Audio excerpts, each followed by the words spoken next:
It's time for Tycoons of Small Biz, spotlighting the true backbone of the American economy, the true tycoons of business in America, the owners, founders, and CEOs of small businesses.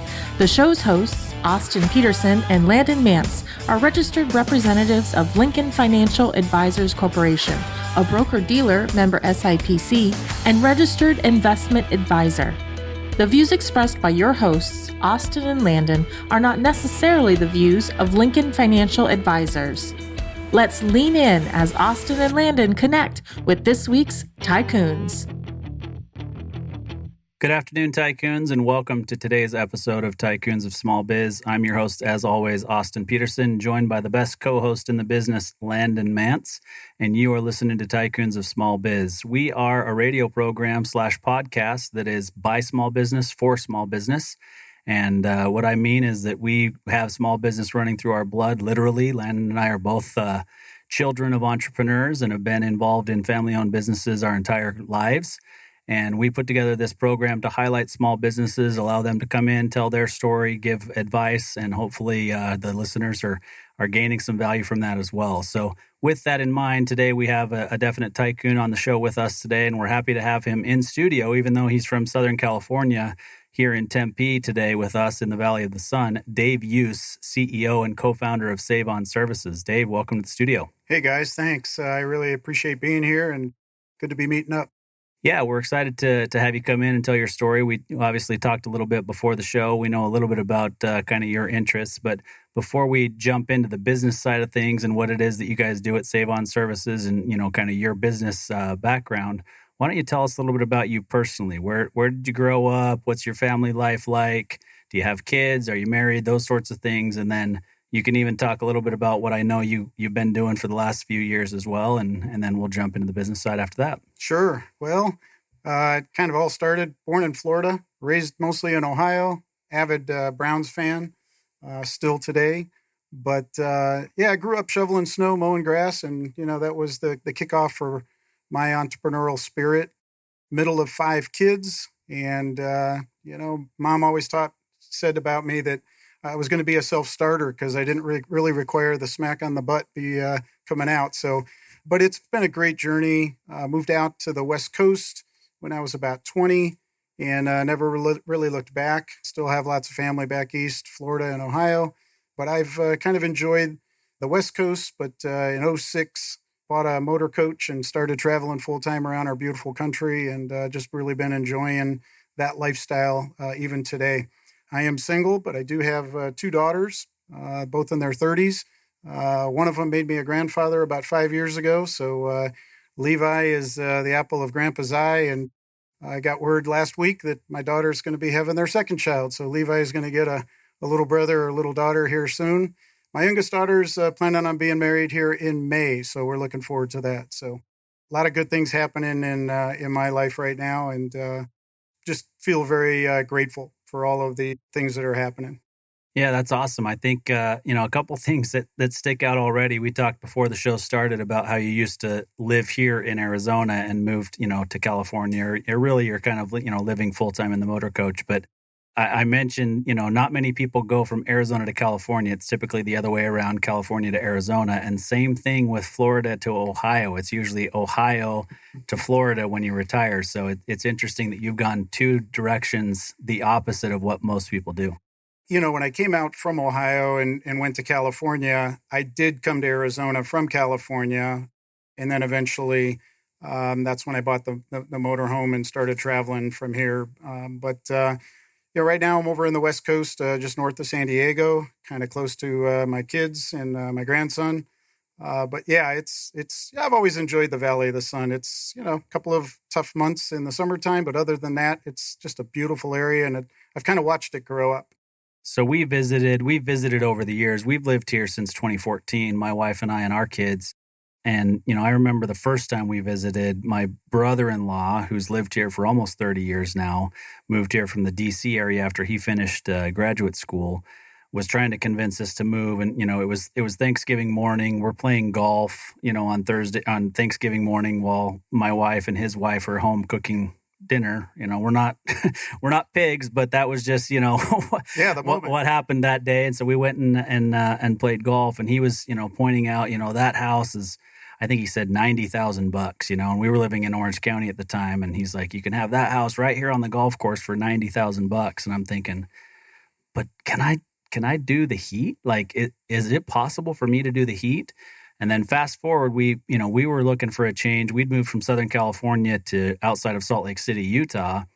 And we were looking to kind of make a change there. I was tired of the snow, tired of a lot of things about living in Utah, and just wanted a change. And we wanted to do it before our kids got too far along in school. And so we were here for a baseball tournament for my son, who played on a travel league team kind of all growing up. And of course, you're here in March and you're thinking, man, this is gorgeous, right? And then we moved here on July 8th, and it was just, wait a minute, what in the world did we do? Because you pull up with the U-Haul at 8 o'clock at night and it's still 110 degrees. That's right. That's right. Yeah, but I tell you what, I would still, to go back and do it again, I would. And I tell my siblings who still live outside of Utah, you don't shovel sunshine, so I don't have to deal with that. And we spend an awful lot of time out of Arizona during this time of year, because we also bought a motor coach about a year and a half ago, and we get out on the road and we spend time in Southern California and Park City, and we're going to go up to Glacier National Park here pretty soon. So it's a great place to raise a family, but it's brutal for a few months in the summer. Yeah, the one thing about the RV lifestyle is if you don't like the people, the weather, or the scenery, you can always just pick your house up and move. So there are some distinct advantages to that. And certainly once you get rolling and you start to pick out some of your favorite spots, going back to them even at different times of the year, like in Arizona, so sometimes the weather will have an impact on that. So if you like whitewater rafting, early spring is pretty exciting because all the runoff is happening at that time. The water is very cold. So if you're looking for something a little warmer, you wait till the end of summer and go check out those areas. But yeah, what an amazing thing. I'm happy for you to be able to take that journey. And it sounds like you were telling me just before we got on the air that, as almost an empty nester, it's going to give you an opportunity to go out and see some things around the country. We got a beautiful country, and I'll tell you, there's a lot of people. Our motto was we always wanted to find Mayberry. We did our best to stay away from the big cities. So, I'm a big race fan, like Formula One and Indy cars, live concerts and that sort of thing. But that's usually the extent of us trying to get into a big city area. So I think you're going to love it.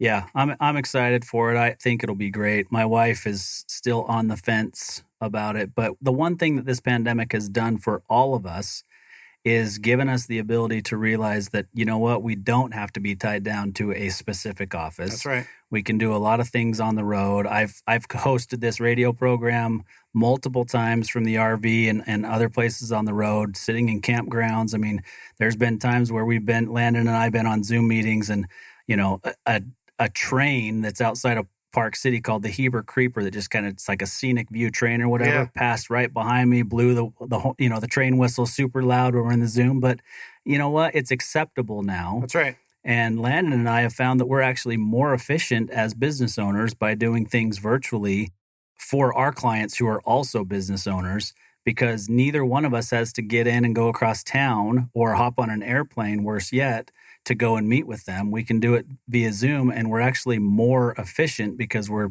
sharing stuff on the screen, we're writing on the screen, we're making changes on the fly. It makes us more efficient overall as business owners. Yeah, no doubt. I think that totally agree with that. And I think that you're right. I mean, overall, I think people in general are a little bit more adopting of the whole Zoom concept, the whole Zoom lifestyle. And I know for me, that's how I kind of got into the full-time RVing. Was I had a friend that came over and looked at all my monitors up in, one of my home office rooms and said, your businesses are internet related. What are you doing here? Your kids are grown, they're gone. Why don't you buy a motorhome and start traveling around? You can do this from the road, right? And it seriously got me thinking about it. And I'd never owned a motorhome prior to that. So, I took about 6 months, kind of researched the different rigs and made the decision and cut the umbilical cord, so to speak, and got going. So it's just been fantastic. And I think that anybody that at least goes out and tries it for a little while, may be surprised because it gets you outside. You're communing with people, other RVer type of lifestyle people seem to be pretty decompressed. And so it's a good way to go for sure. Yeah. Well, good. Landon, hit Yeah, us. I'm starting to see a theme developing here, guys. I got to chime in. I mean, how does it sound? The Tycoons on the road. Yeah. The three of us start a new podcast, and it's all about, business owners being out on the road and running their businesses, remotely. What do you guys think? Well, I'll tell you, there is one, and I'll give them props. There's a young couple that kind of got started a while ago. In fact, they got started probably just after I did, and they were pretty young, husband and wife. That their website is, I think, Gone with the Winds, and that's WINNS. And I'll give them up some props because they have gone out into a motorhome all over the country, started shooting videos of campgrounds and going to different restaurants and museums. And they were really just, they were cataloging their entire lifestyle. And it caught on. A lot of people started following them. And then fast forward, he started making these little mods to things that he would build around the motorhome. He started recommending products, solar panels to, if you were boondocking and that sort of thing. And they just started getting more and more followers. I don't even know how many they're up to now. It's probably been maybe a year since I've kind of last peeked in on them. But the last thing that I saw them do was they sold the motorhome and they went and bought like a 65-foot catamaran. And so now they're traveling by sea. But they've successfully become a huge Amazon affiliate. They talk about products, they promote products, and they're living the dream. And, that's one of my mottos is happiest are those who feel that what they should be doing and what they are doing are the same thing. You can't get tomorrow back, so you better live for your todays and, love all the ones that are around you and embrace the ones that are smiling at you because there are no strangers in the world. They're just friends that you haven't met yet. And if you kind of keep that in your purview, you'll be surprised. The RV lifestyle, it's a catchy thing. So you may be onto something there, Landon. Yeah. Well, I'm not too privy to the RV camper world, so maybe I'm going to be the dark horse here, but you guys got the drivable RVs. I know Austin does. I'm assuming you do, but my wife and I, we've made a decision that in the next couple of years, maybe by the end of 2023, that we're going to leave Vegas and we're going to buy a piece of land somewhere, maybe Idaho or Texas or something, maybe 1 to 3 acres. But before we do that, we're going to buy a little trailer, a tow trailer, and tow it behind the SUV and go check out a bunch of spots before we end up settling on something. So I'll be doing kind of like a mini version of what you've been doing the last couple of years. Call that the recon run. There we go. Yeah, go do your recon run and start picking out a couple of spots. A lot of people in this lifestyle, they go out and they go to the RV resorts, and the place where I'm at, bought a lot. And so you own the lot. You could do that in about 4 or 5 spots around the country. When you're not there, you could put them in a rental pool. So now you're making money from them. They're always available to you. It's almost just another alternative, like an Airbnb type of thing without really a house. It's more of a lot. And some of the places have really beautiful build outs. And so you're talking about people that sometimes put $200,000 build outs on their RV lot. And so now you've got 4 of those around the country in, different climates, and it works out pretty well. Like I said, Be careful. You might catch the bug. Yeah, I love outdoors, man. So I definitely might. So yeah, very cool, man. Well, thank you for, kind of giving us a little glimpse into Dave's kind of personal past, but give us a little glimpse into your past, from a professional standpoint and kind of leading up to what you're doing right now. Well, I'll start with, my earliest working, aside from being the kid mowing the grass and shoveling snow for picking up my quarters. When I moved out to California, or prior to moving out to California in my 19s and 20s after high school, I kind of worked at a girlfriend's brother's machine shop. And just to give it a little reference point, it was back when that song, Take This Job and Shove It, was kind of popular and all over the air. After about 2 years, I kind of realized that wasn't my calling. And so I ended up responding to an ad that said, selling photography or taking pictures is fun. Selling photography is a career. I remember the headline so vividly because I was a really shy, introverted kind of guy. It was the guy that would go to a party and just didn't have a lot to say. It realized that I was able to kind of get outside of my own ego, some of my own fears and phobias, and combined that with being a server at a steakhouse. I was able to kind of discover a little alter ego. I got a little more comfortable in my skin. And I think that everybody has to do that at some point. You got to push your limits a little bit, kind of get outside of your comfort zone, because you never really know what you're going to be capable of doing until you start stretching and pushing some boundaries. And for me, it really just had more to do with not so much the money making aspect as much as it was that I just didn't want to be that shy guy anymore. I kind of wanted to be the people that I kind of felt were out there living a little bit more, and don't be afraid to make mistakes. So I answered that ad and I started selling. I was actually pretty good at it, and eventually moved out west with that company. I was an independent contractor, started recruiting, training other offices, and ended up having multiple offices in my organization. And I kind of just realized that I loved training and teaching people. I liked seeing success in others, and so that was a real fun early part of my journey. But, then as the internet started to emerge, I realized from a marketing mindset that the internet was not going to go away. And that's really when I got here into Arizona was in like 1998. I came here with the idea that this internet thing is going to blow up. And at the time, Phoenix was some of the people from California, Silicon Valley, they were Phoenix had this little technology little bubble that was starting to develop a little bit.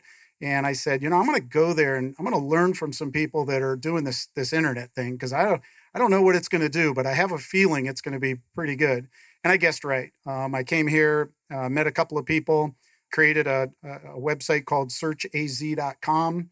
And it was basically an Arizona directory website. We used to call people and they didn't even know that they were going to need a website or want a website. But so we just created a directory, put a bunch of buttons underneath each listing and said $20 per button. The more buttons you light up, the higher your listing is going to be. And I had a young guy write some code for us that just basically would leapfrog you out of the alphabet order if you had more buttons. And those buttons were an email button, I think a coupon button, an info button, and then a website button. So I think there were like 4 or 5 buttons. So the more buttons you lit up, the more you'd pay us $20 per button per month. And it went well. And we ended up getting bought by a company that wanted to blend us and 2 other companies together.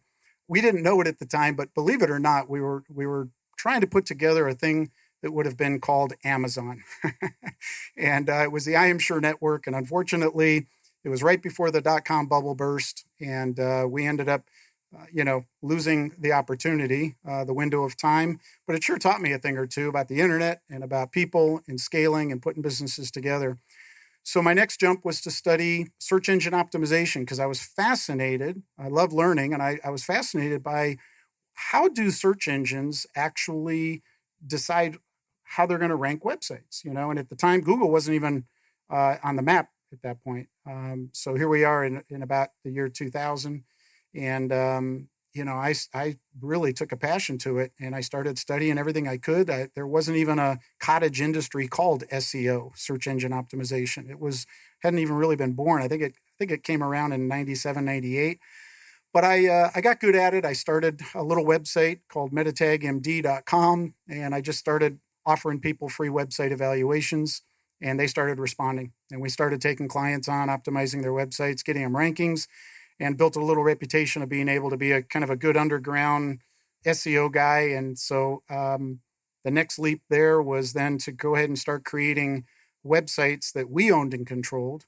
And that evolved into a lead generation business that ran for about 10 years. And we were generating 5,000 to 7,000 lead calls a month and selling those for $30 a piece. And we thought we had a money printing machine. It just wouldn't end until Google decided to change an algorithm one day. And we literally lost about 900 websites overnight that just fell off page 1 of Google. I can remember that day pretty vividly. But again, life's always throwing you the speed bumps, the lemons, and you gotta navigate. So that's really all that business really is it's a series of navigations. I always equate it to, I think it was Byron Nelson. I don't know if you guys are big golfers or not, but they say that it's a game of misses. You really think about it, the target, when you think of the expansiveness of a golf course, literally, the total yardage from point to point is what we think of when we're playing the course. But if you just think of the overall acreage that is consuming a single golf course, and that the size of a cup is about 4 inches across. And so those are your targets. And there's only 18 targets in all of that expansive space. And I think that, we should run our careers and run our businesses very similarly. You pick out your target, and it's always going to be a game of misses, but you're going in the right direction if you're getting close. And I think that those kinds of distinctions are the things that teach us the best lessons of all. Everybody always says, I'll learn from others, and that's great, but you don't forget the lessons that cost you something, whether it was time or money or both. They tend to stick with you. And I think that those are the experiences that propel you faster towards your next target. And, I'm going to be 62 in November. And, I look at myself in the mirror. I don't feel 62. I don't think I act 62. And I just, to me, it's just about constantly improving. Tony Robbins talks about constant and never-ending improvement. And I think that, that's, if you can kind of marry to those kinds of causes, then I don't think you ever get old. You just have fun. Yeah, agreed. I think, there are some really important things that you said there. One, it's important for those business owners that are listening and anybody else who's listening that's thinking about starting a business, that business owners fail a lot, right? And it's all about failing forward, as they say, getting up and going out and trying again. And even after somebody has a successful business with a successful exit, and then the next one's not quote unquote overnight success or super successful, and you have problems, but you kept on going, right? It reminds me of a phrase that I heard once, and I don't remember who said it, but it's success is not owned, it's rented. And the rent is due every single day. That's exactly right. Right. And that's the thing. Like, everybody sees like this business take off, right? Like Amazon take off with Jeff Bezos, right? And it's this overnight massive success. Well, no, there was a decade prior to anybody ever even hearing about Amazon. That's right. That he was working his tail off. Same thing with Bill Gates. Same thing with anybody that you can think of that has a huge business today. That's right. It started a long time ago, and they had failures along the way, and they continued to push forward and do things differently. And so not everybody's out there trying to build the next Amazon. Some people are, right? And if you are, that's great. If you aren't, that's great too, right? You can have a fantastic lifestyle type business that takes good care of your family, allows you to be in a motor coach throughout the country whenever you want, and still be very successful in life. But we have to realize that just because you're successful in one aspect of your life doesn't mean you're going to be successful in other aspects of your life, or you're successful in one business, you're going to be successful in another business. You just have to keep pushing, learning every day, learning from your own mistakes, learning from others' mistakes, and just keep rowing forward. That's so true, Austin. And, I one of my favorite metaphors is, the Chinese bamboo tree. When you plant the seed, you have to water it and nurture it literally every day. And you don't do that for just 6 months. In fact, you don't do it for 2 or 3 years. You're watering a Chinese bamboo tree every day for 5 years, and nothing pokes through the ground until the beginning of the 5th year.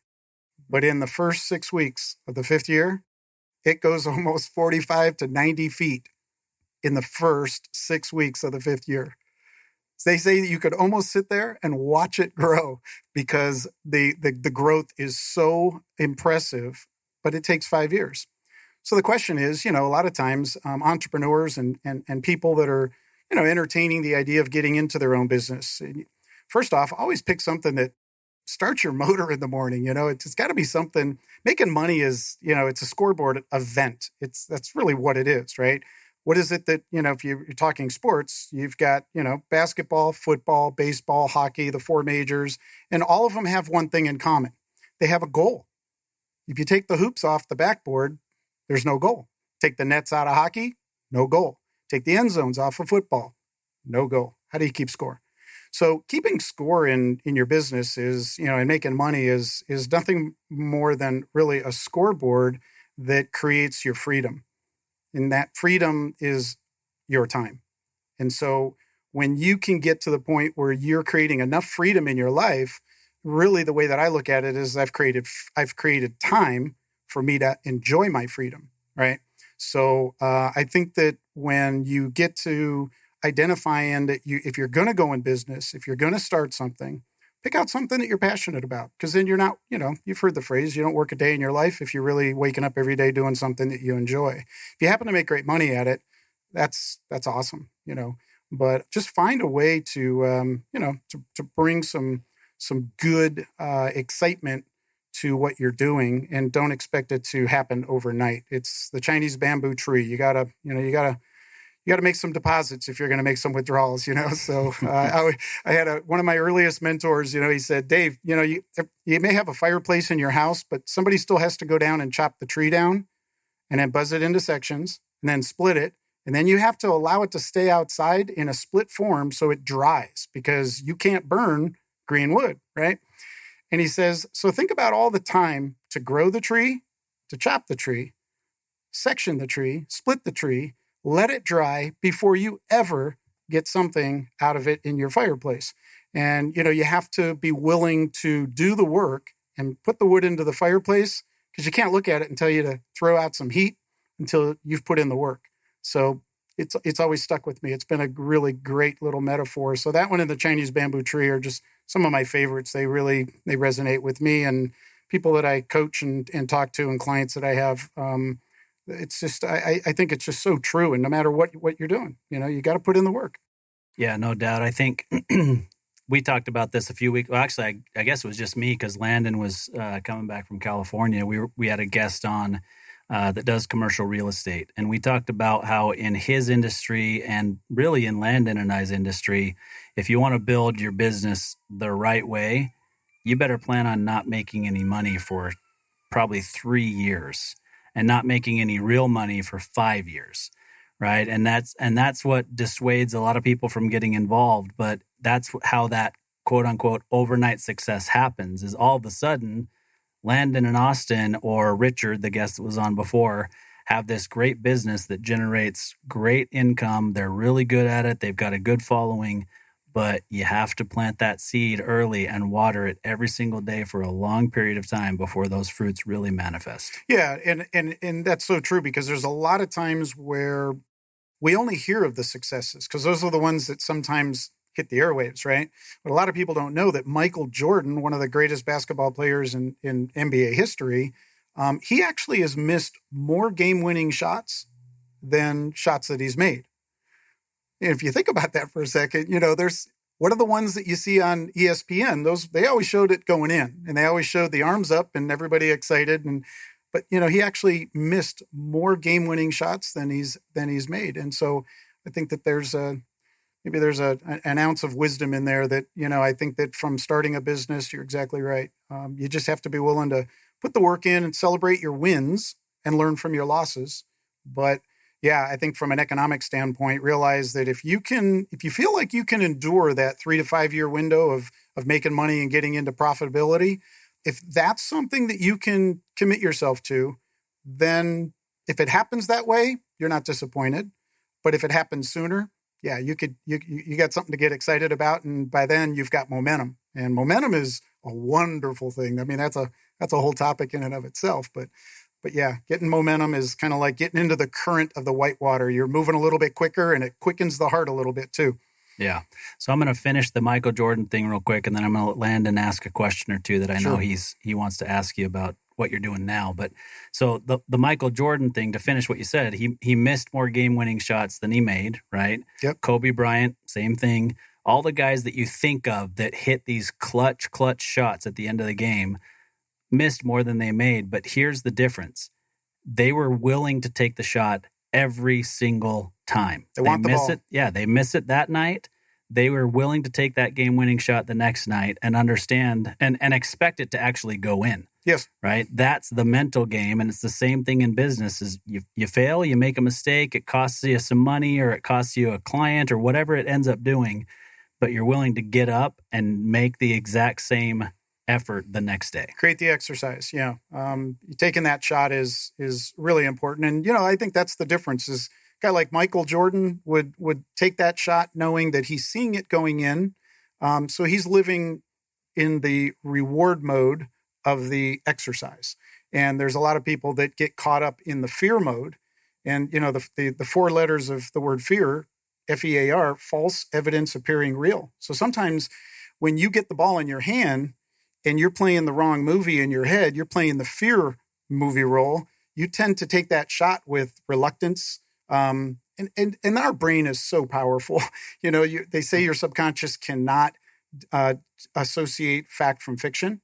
So now what happens if you're playing the fear role in your mind, trying to take a shot that you're trying to win the game, but fear is overcoming it? And those things are happening in your head in a split second.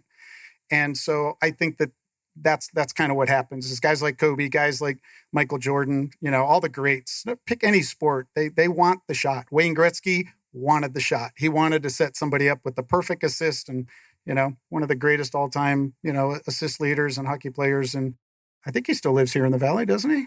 Mr. Gretzky? Yeah, one of the greats. I'm pretty sure he does, yeah. I think he lives in Vegas, Does actually. he now? Yeah. But maybe not. I don't know. Yeah. He did live here for a while. Okay. Yeah. Fair enough. Well, as you guys were talking about the some basketball greats, just that a thought came into my mind, which was, I think it was an interview with Tiger Woods, arguably the best golfer to ever play the game. I think he had just won a Masters or something, and they're interviewing him saying, so what are you gonna do? What's next? He's like, oh, I gotta go. I gotta get over to the range and start hitting balls again. I mean, the guy was the best golfer on the planet and practiced more than any other professional golfer out there. Just such an interesting concept, just to kind of piggyback on what you guys were saying about Jordan and Kobe. But I like what you said, Dave. Something about what'd you say? Continual improvement, or what'd you say exactly? It's CANI, constant and never-ending improvement. Yeah, constant and never-ending improvement. Love that. Anthony Robbins is, that's one of his monikers is, just every day make progress, find a way to go forward, keep learning, improving. Right. And, right. And I think that the pros, all the greats do that, and in business too. I think that, that's the kind of thing that gets you up in the morning and, perks the coffee or whatever your favorite beverage is that you get going and you jumpstart your day because you're out there to try to figure something out. And I think that's, Tiger's out there at the end of a tournament because he knew that he missed a couple of shots. And so he's going to go out and repeat those and to try to get his mind aligned with, the result that he wanted, because he didn't get it on the course. And so he takes it out to the practice range after a round of golf. And you're exactly right, Landon. I mean, that's what great leaders, visionaries, that's what they do. Right. Yeah. Yeah. Well said. So, Dave, tell us about Save On, and what are you trying to figure out there? Well, Save On Services is really the it's a godsend to coming off my previous company that Google essentially, and it wasn't a direct attack by Google by any means. It was just an algorithm change, and the algorithms are mathematical equations that some really, really smart engineers, computer engineers, they do in order to determine what websites are going to be ranking. So there's, 300 little metrics that kind of fall into an algorithm, and it decides what websites are going to be ranking for particular keywords. So when that business went away as a result of, these 800 or 900 websites that kind of fell off the first page of Google, so too went my income, and took 2 years to try to resuscitate those websites to, kind of combat what had happened. But after about 2 years, we kind of sold all the assets off. I've got interest in some other areas. I kind of went and played in those areas for a while, but I was always fascinated because one of the things that was so gratifying to me was the fact that we had small business owners, garage door companies and plumbers and electricians and roofers all over the United States. And these are people that I've never came face to face with. I could walk by them in an airport and they wouldn't know me. I wouldn't know them. This was, pre-Zoom days and all this. So this is, from 04 to 14. It was making a difference. And I would get calls, and I remember we had about 70 of the this one particular garage door company. We had all their franchises on board, and I think they got together one year. They said, man, you've made a difference. We don't know why we convert more of the calls we get from your websites than our own website, but we're grateful it's happening, and you've really made a difference in a lot of our franchisees' lives. I think I ended up with 70 turkeys one Thanksgiving showing up, and so we started dropping them off at some of the churches and food banks because it was pretty cool. But what it did for me was it let me know that we found a way to help small businesses hire more people, do more business, and make a difference. And so when I look at the one owner of a particular small business, I don't see just their face. I see, potentially tens, if dozens of people, and potentially hundreds of people that are represented and able to benefit from, my world is marketing. And so if I help make the phone ring, if I help bring value to your business, it's because, we figured a thing or two out on how to get you more customers. And so I did that in my SEO business. I did it in the lead gen business.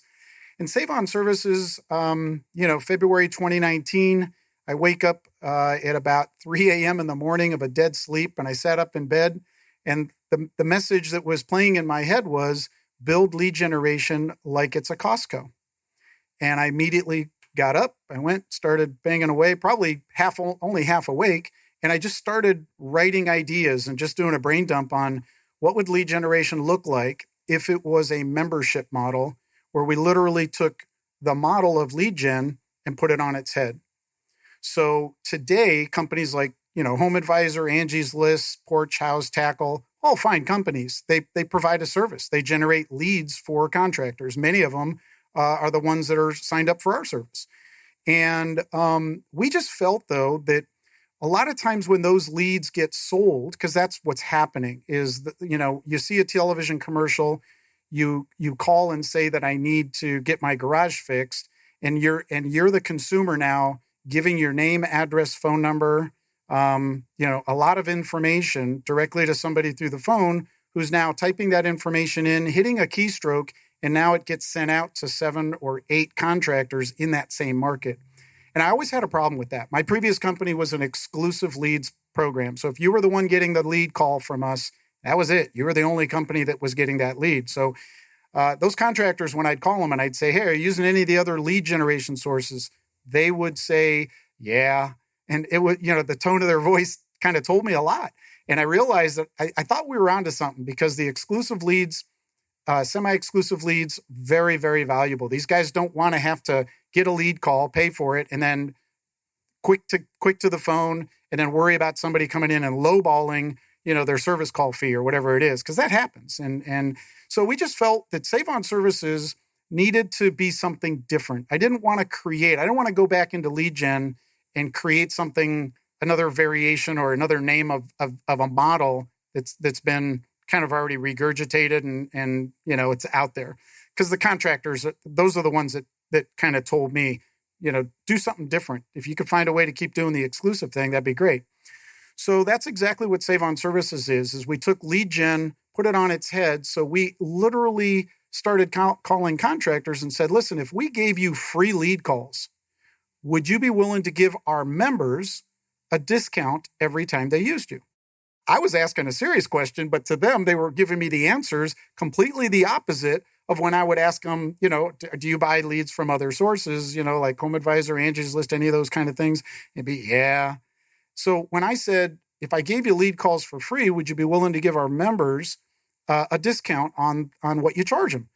And it was exactly the opposite. So when I started hearing just the tone in their voice, they were like, well, yeah, what's that going to look like?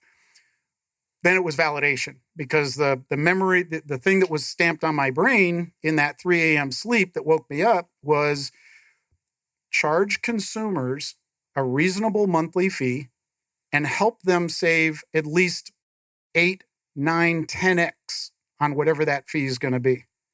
So after some working around it, I called my nephew in Florida, and I knew he was an excellent videographer, good business mind, mid-30s.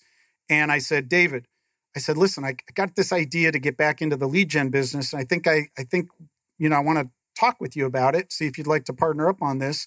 And he did. He was excited. And so all of the videos on our website are all in-house produced. He's just phenomenal. He does a great job. But I said, from my previous experience, the lead gen business model really needs something different. And so we said, let's sell the equivalent of a Costco membership to consumers for $30. So for $30 for the whole year, a homeowner now gets access to our mobile app. And when you open up the app, it's going to read your zip code, and then it pulls in all of the contractors that have signed up to service your zip code. So there's no more calling somebody and having a contractor say, oh, well, we don't service your area. I'm sorry. We tell the contractors, hey, listen, if you'd like to be on the Save On Services platform, then there's a couple of ground rules. Number one, you're going to get the calls for free. Number two, you got to be willing to give a discount. And you can never tell a customer that you don't service their area, because we're going to let you tell us what zip codes you want that are in your service area. And when you sign up for those, then we're like a buffet restaurant. You can take, all the zip codes you want, but you got to service all the zip codes you take, because every consumer member is paying us, they're expecting performance. So we were pretty meticulous in creating a vetting program, and we got the contractors. I think we're up to about 1,100 contractors around the country in nearly 300 markets right now that we're at various stages of onboarding all these contractors. And Phoenix happens to be the very first market that we're opening up and making it available for consumers to start signing up. This whole model has been so well embraced by both contractors now and the consumers that seem to realize that if for $30 for the entire year, they get access to top-rated contractors that we've vetted, number one. Number two, they're going to get a discount. And that discount's going to be 12% on anything up to $500. If you go over $500, the percentage of discount starts to descend percentage-wise, but you can get a discount on an invoice all the way out to $20,000. When you hit $20,000, your discount is 5%. That's $1,000. So if you pay $30 to get into our quote-unquote virtual Costco membership program, right, you're going to be able to save $1,000. If you have a $20,000 roof repair done, you're going to save $1,000. We really believe that based on, our projections, that homeowners all over the United States are looking for something that's going to give them a better experience than what's available out there now. So by membership, we give them discounts, access to top-rated contractors. And then the third one is, my nephew David, I got to give him credit for this one because this is a big one for him. And I think mostly because of his age, he's in his mid-30s and, like all of you guys, right? So it's personal data kept private. It's a major foundation for us because, when you call one of those commercials you see on TV and they say, oh, great, what's your address and what's your name and when you're available and what's wrong with your garage door or what's wrong with your situation you need help with, you're surrendering a ton of information and that gets sold out to 7 or 8 different contractors, right? So be the role of the contractor for a second. I just got done paying $50 or $60 for this personal information. And now I didn't get the job because there's only going to be, let's say, one garage door company that's going to actually show up at the address and fix the door, right? The other 6 or 7 companies that paid for that same lead, they can't resist the temptation to keep that information. And all of a sudden, periodically, they start emailing, spamming. They start, text messaging. They start doing automated robocalls. They start doing a number of different things because they want to monetize that $50 that they spent to get a lead. And unfortunately, there's some really questionable things that go on in that model where, for instance, you have one company will get the call and book the appointment. And, it's 9:00 in the morning and they tell the customer we could be there at 2:00. Customers, can't you be here any earlier? Well, no, we'll try. If we have any cancellations, we'll show up earlier and we'll call you. But, you're in for 2:00 for sure. Okay, great. We'll see you at 2:00. 10 minutes later, one of the other contractors that bought that same lead, he calls that same customer. Hey, this is Charlie at ABC. Have you got any other calls from anybody else to fix your garage? Yeah, we did. Guy's coming out at 2:00. 2:00? It's 9 a.m. I could be out there in 45 minutes. And so now what happens is customer gets distracted, doesn't think to call the first customer company back and cancel their appointment. So the second guy rolls up on the job. And believe it or not, some things that start to happen in the home services spaces is that unhappy technicians who leave their employer know that they buy leads from some of these other sources, And so now they're buying those leads. They know that their company is Johnny on the spot calling them. They'll intentionally wait 30 minutes, call that customer because they know that there's already been an appointment. And they'll act like a technician that is, supposed to be coming out at quote unquote the 2:00 hour, but they roll up and they're their own deal. It puts the customer's personal data in a compromising situation that unfortunately goes sideways pretty quickly. So we never sell or share our members' data. So when a contractor joins with us, they're not getting any personal information. In fact, the only thing they're getting is a direct phone call from our members who use our app. There's a little phone icon next to every category. When you pop open the category, we will show up to 3 different companies that you can choose from. But you got to call each one of them individually. We're not selling the information. We're not sharing it. You as the consumer member that's using our platform, pay $30, get the app, and now you can press the phone icon and you're talking directly to, let's say, A1 Garage Door here in the Valley. Tommy Mello's the owner of the company. He's 20-some, almost 30-some states around the country. He's probably going to be in all 50 states by, within the next year or so. Runs a fine operation. But you're now, as a member, talking directly with the contractor, booking your own appointment. We're not involved in that particular process, other than the fact that we vetted only the best rated contractors to get them onto our platform. So the experience for our consumer members should be very consistent. They're going to always get a discount. There's a little calculator that's on our app, and it basically explains it. It's very transparent. The contractor has the same calculator on their app. Consumer, they're standing in the garage and they go, okay, well, it's going to be $389 to fix your garage door springs. And the customer is going to look at them and go, okay, well, let's do this. And I know you're a good contractor because I'm a Save On Services member. And so I know you're one of the contractors. And at that point, the technician says, well, great, you're going to save a little bit of money today then, aren't you? Yes, I am. Now they both just put $389 into the app. There's a calculator. It's all pre-programmed. It's all pre-wired. So every dollar from $1 all the way up to $20,000 has the discounts factored right onto the calculator. And both people, the customer member and the technician, know exactly what that discount's going to be. So there's no smoke and mirrors. There's no miscalculation. There's no overcharging, undercharging. Contractors don't have to worry about whether their guys are good on the calculator or not. They just put in the original quote, and now there's a discount. So on a $389 invoice, our members are going to save roughly $47. And what did they pay for their annual membership? $30. They're already ahead after just one service. So that's where we believe that, we're going to be onto something here. We just got to, gain our momentum, get our exposure. I think that as that starts to roll out, I think things will take care of itself. Because I think when you kind of plan something to be winning for everybody that's involved, I think it smells like a good barbecue. Everybody wants to get closer. Yeah. So with everything that you just said there, which I think you did a fantastic job of helping us understand how the process works, 2 things that I wanted to mention. So the first thing you talked about was vetting the contractors. So I'd love to hear more about the process for vetting the contractors, right? As a consumer who actually just had tile work and countertops done a few months ago, roof replacement, so I think about the dollars that I could have saved, except that I knew personally every contractor I hired. So yeah, I feel like I did pretty well, anyway.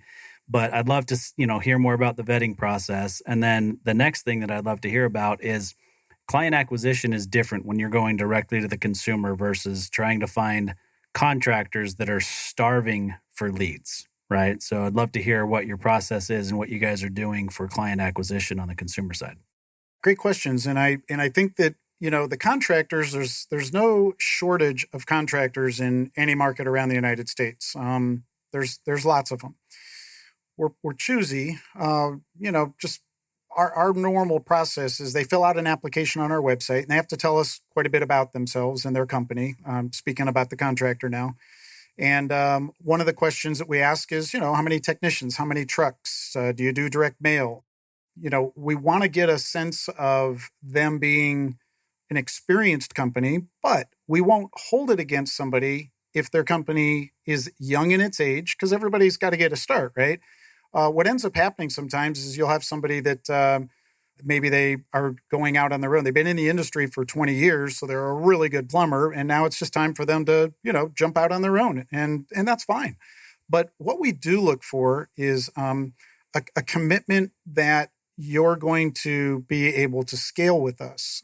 So if you're a business that is probably a little long in the tooth in the sense that you're now ready to retire, so you're kind of like downshifting. You're not really looking for more business. You're just sustaining and, kind of quietly going to maybe put your business up for sale.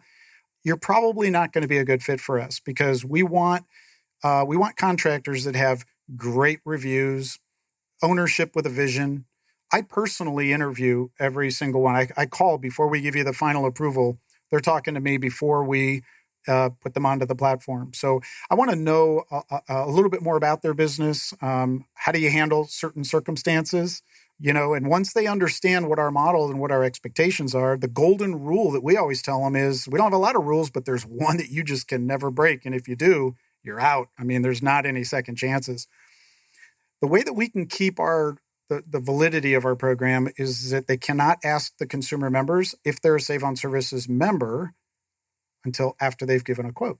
Because if you ask the consumer if you're a Save on Services member prior to giving a quote, it's going to sound like you're trying to pad the number, right? Make room for the discount.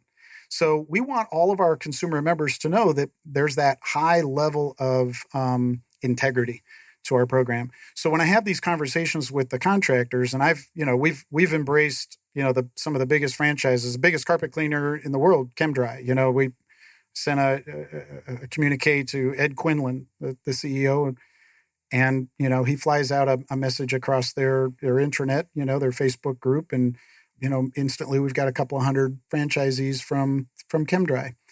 We don't care whether you're a big company and a big franchise, national brand, worldwide brand. We just want consistency because that's what's going to keep us going. So we do have the contractors sign a contract. They agree not to ask that question. None of their CSRs can ask that question. Are you a member of Save On Services prior to giving them a quote?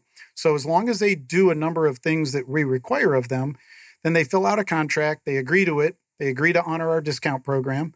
They provide their contractor license. Some states and some cities or counties do or don't require those types of things. So we just do our diligence. We can get a pretty good sense of looking at their website, talking to ownership, asking them how they deal with certain circumstances. That gives me a pretty good level of confidence to know that they may be a good fit for us. So that's kind of the process by which a contractor, and I mean, we've been very fortunate. A guy like Tommy Mello, a lot of credibility. Tommy doesn't just run A1 Garage Doors. He is, he's written a book. He's an accomplished author. He's a motivational guy that has a pretty big following on social media. And when Tommy put it out into his bloodstream of his network of people that he coaches, immediately we got a really nice pop off of that. So quality begets more quality, I guess, is what it comes down to. I think a lot of business owners, small business owners all over the United States, we're only limited with this beautiful thing of the internet. We're only limited by our imagination and our ability to run a successful business. So when people are following people like a Tommy Mello or any number of the home experts, that are out there that they do what they do really well, then my company is a beneficiary of that because that quality is ingrained into that network of people that are all working together. So we've been able to acquire, like I said, close to 1,100 contractors around the country who have now been qualified. They're on our platform. And as we go market by market and start opening up and selling the consumer memberships, then, all those contractors are going to start to get those phone calls. They're going to be excited about it because those calls come to them for free in exchange for just giving the discount to our consumer. So whatever's required in that particular area, licensing, insurance, bonding, you guys are checking all that and they're having to provide that to you so that you know for sure that, okay. That's correct. Yeah, because I mean, you're right. Experience, you don't have to be in business for 5 years to show that you know how to do it and you're a reputable place, but you do have to have the licensing, the insurance, the bonding, whatever to help a consumer feel comfortable. Well, and the app is also going to be something post job. We're going to have our own internal, we call it real reviews. I got to give my nephew credit for this one. And when we say real reviews, it's, you think of REAL, like real, because it's not like some of the other sites out there where you can kind of game the reviews and, post some fake reviews on there.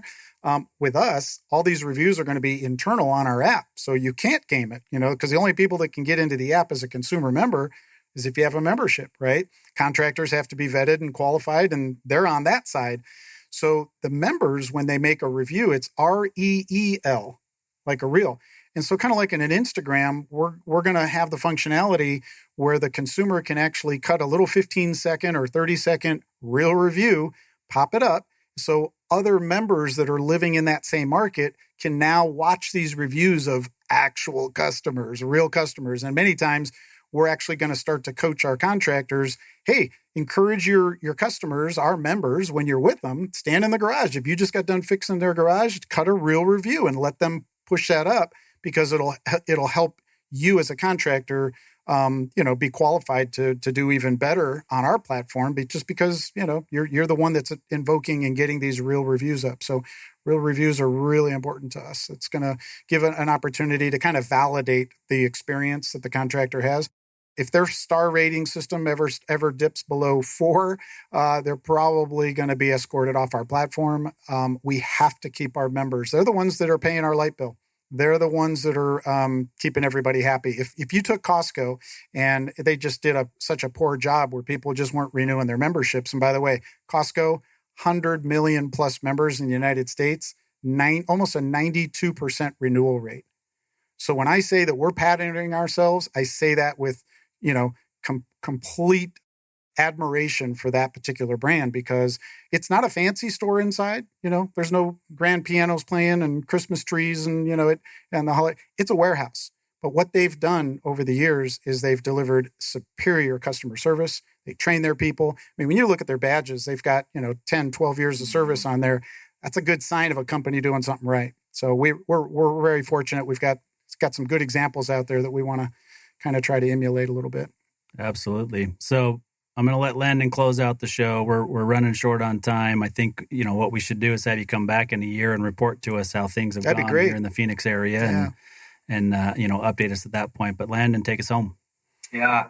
Dave, just a phenomenal conversation. And from what I'm hearing, it sounds like you are very much watering your seed every single day. And it sounds like it's going to be popping through the soil any day here, man. So we are certainly rooting for you, and sounds like you've got some great success coming with this company. So kudos to you, my friend. We appreciate that. Yeah, absolutely. And Dave, anybody that wants to track you down and have a conversation with you or check out Save On Services, can you just kind of point our listeners in a direction? Absolutely. So if you go to SAVON services.com, if you're a homeowner in the Valley, just click on the homeowner link up in the navigation. There's a nice short video there that gives you a little explanation about what our company does, the opportunity there. If you want to get signed up, you can do that. You just click the button, put in your zip code. If you go to the app stores, our app, you can download the app and then go ahead and sign up. And again, same thing. You just put your zip code in. And then you could sign up for just $29.99 for the whole year. Then you will, you'll be on our platform. You'll be able to get these discounts throughout the year, have access to the top-rated contractors. If you're a contractor and you're here in the Valley and you'd like to consider getting free lead calls, absolutely for free, then if you consider yourself a highly rated company, just go to the contractor link, and there's a separate video there for you to watch, and then that'll lead you right through the funnel of filling out an application. We'll be happy to consider you for our platform. If we already have 3 companies on that category, we'll put you on the wait list, and if any one of them has to be pushed to the side, then we'll certainly be calling you. But don't hesitate. Get onto our platform sooner than later, because that wait list is going to get rather long, I can tell you. And if you're a real estate agent here in the Valley, this is something kind of new. We're really fortunate. We've aligned with HomeSmart, who's one of the fastest growing real estate companies in the United States. And HomeSmart is based right here in the Scottsdale area. We have a gift card program that we've kind of partnered up with them. So if you're a car dealership, if you're a retail business that's looking to get exposure to homeowners, then you'll want to go and click on our gift card links program, the packages, and watch those videos. And that'll tell you a little bit about how you can actually get our little $30 gift cards for like $3, and you buy them in bulk, and then you give those out to your prospects. The HomeSmart real estate agents, they're loving them because they're now passing these out. It becomes a prospecting tool, because what we've done is when that card gets activated, we go ahead and we push up the real estate agent's picture. Every time that member opens up the app, they'll see the picture of the real estate agent. that gifted them that membership. And so these agents are picking these memberships up now for $3. And it's like $30 savings to the customer because they get this free membership now to use for the first year. And everybody wins because now we're promoting the goodwill of the real estate agent so that hopefully they'll get that next call when the customer's ready to list their home or ready to buy something new. So it's a win-win for everybody. We help car dealers sell more cars, create a little better relationship going on between the company and the members. So we just, it's for us, it's all about marketing and bringing the value. Absolutely. Well, it sounds like you're doing a phenomenal job of that. So awesome. We very much look forward to having you back on here. Let's plan on 8 to 12 months, bring you back on and giving us an update on what you guys are up to. So Dave, thank you for making the time to be in studio today. It all worked out perfectly with you being in town. So, it did. Yeah, thank you for that. And we look forward to catching up with you soon. Yeah, on behalf of my nephew, David Esposito, and myself, thank you guys for bringing us in and getting a chance to talk with you. It's been great meeting you and looking forward to talking to you again in the future. Yeah, our pleasure. Thanks a lot, Dave. Okay, you bet.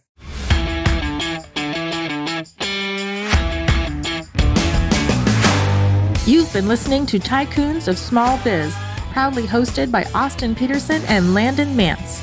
Austin and Landon are comprehensive financial planning professionals specializing in financial, estate, and succession planning for small business owners. Austin and Landon have offices in Scottsdale, Arizona, and Las Vegas, Nevada, and represent clients in 14 states throughout the country. Join Austin, Landon, and the featured Tycoons live every Tuesday at 1 p.m. right here on Business RadioX and your favorite